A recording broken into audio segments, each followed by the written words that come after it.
नमस्कार मित्रांनो, जरा विचार करा. 2015 मध्ये 10 रुपयात तुम्हाला एक वडापाव मिळायचा. आता तोच वडापाव 25 रुपये झाला आहे.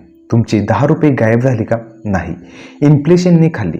या व्हिडिओमध्ये मी तुम्हाला सांगणार आहे इन्फ्लेशन म्हणजे नेमकं काय, ते तुमच्या डेली लाईफवर कसे इफेक्ट करतं आणि इंडियामध्ये इन्फ्लेशनला बीट कसं करायचं.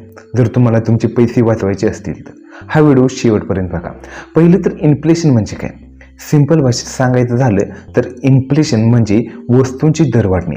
आज जी वस्तू 100 रुपयांना आहे तीच काही वर्षांनी 120 किंवा 150 होते. एक्झाम्पल पाहूया.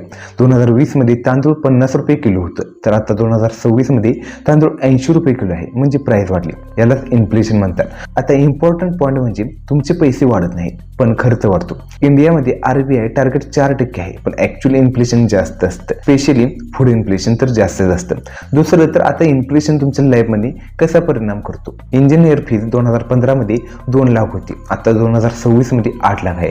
हॉस्पिटल खर्च तर डबल झाले आहे. तर मेडिसिन दरवर्षी वाढतात, पण जर तुमचं इन्कम सेम असेल तर लाईफ महाग होते. तिसरं, तुमच्या सेव्हिंगची व्हॅल्यू कशी कमी होते. समजा तुमच्याकडे 5 लाख रुपये आहे, तुमचे पैसे FD मध्ये ठेवले आहे, तुम्हाला 6.5% रिटर्न मिळाला, पण इन्फ्लेशन आहे 60%. म्हणजे काय होतं, तुमचे पैसे वाढतायत असं वाटतं पण ऍक्च्युअल व्हॅल्यू कमी होते. म्हणजे FD रिटर्न इन्फ्लेशनला बीट करू शकत नाही. चौथं, तुमचं ड्रीम्स कसे खराब होतात. एज्युकेशनसाठी आज 25 लाख लागतात, 10 वर्षांनी 60 लाख होतील. आता रिटायरमेंटसाठी आज 2 कोटी रुपये पुरतात, पण फ्युचरमध्ये 10 ते 12 कोटी लागतील. आज प्लॅन केला नाही तर फ्युचरमध्ये प्रेशर येणार. आता आपण पाहिलं इन्फ्लेशनचे परिणाम काय होतात. याचा उपाय काय आहे ते पाहूया.